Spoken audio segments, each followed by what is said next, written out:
இந்த credit card அப்படிங்கிற ஒண்ணு வந்ததுனால 24/7 வந்து மாதத்துடைய நாளோ, கடைசி நாளோ என்னைக்காவது கடையில கூட்டம் கம்மியா இருந்திருக்கா? இல்ல.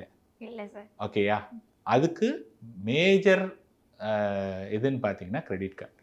ஸோ, இப்ப கிரெடிட் கார்ட்ல என்ன சொல்றாங்க? ஃபர்ஸ்ட் ஆஃப் ஆல் புரிஞ்சுக்கணும். அதாவது ஒரு விஷயத்த நம்ம புரிஞ்சுகிட்டு, அத நம்மனால பண்ண முடியுமா? பண்ண முடியாதா? அப்படிங்கிறது பண்ணணும். இப்ப வந்து ஃபார் எக்ஸாம்பிள் கிரெடிட் கார்ட். எப்படி கிரெடிட் கார்ட் யூஸ் பண்ணணும்? ஓகே.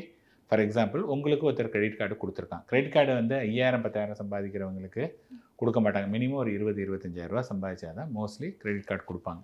ஓகே. ஸோ, இப்ப ஃபர்ஸ்ட்டு வந்து என்ன அப்படின்னா, இப்ப கிரெடிட் கார்டு குடுத்துட்டாங்க.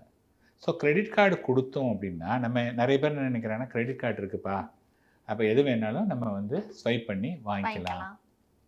அது தவறான அணுகுமுறை. நான் ஒரு பொருள வாங்க போறேன். நான் ஒரு ஹோட்டலுக்கு போறேன். ஹோட்டல்ல போய் சாப்பிடுறேன். இந்த ஹோட்டல்ல சாப்பிடுறதுங்கிறது வந்து என்ட்ட கிரெடிட் கார்டு இருந்தாலும், இல்லாட்டியும் நான் அந்த ஹோட்டலுக்கு போப்போறேன். கரெக்ட்டா இல்லையா? கிரெடிட் கார்டு இருக்குங்கிறதுக்காக நான் ஹோட்டலுக்கு போனேனா? இல்ல. எனக்கு ஹோட்டலுக்கு போகணுங்கிற ஒரு விருப்பம் ஆர் தேவை. அதுக்காக நான் ஹோட்டலுக்கு போறேன். அப்ப ஹோட்டல்ல வந்து ஒரு பில் வருது. லெட் அஸ் சே ₹500 வருது. ம். அந்த ₹500க்கு நான் என்ன பண்ணலாம்? ஒண்ணு என்னுடைய பாக்கெட்லேருந்து ரூ. 500 காசு எடுத்து குடுக்கலாம்.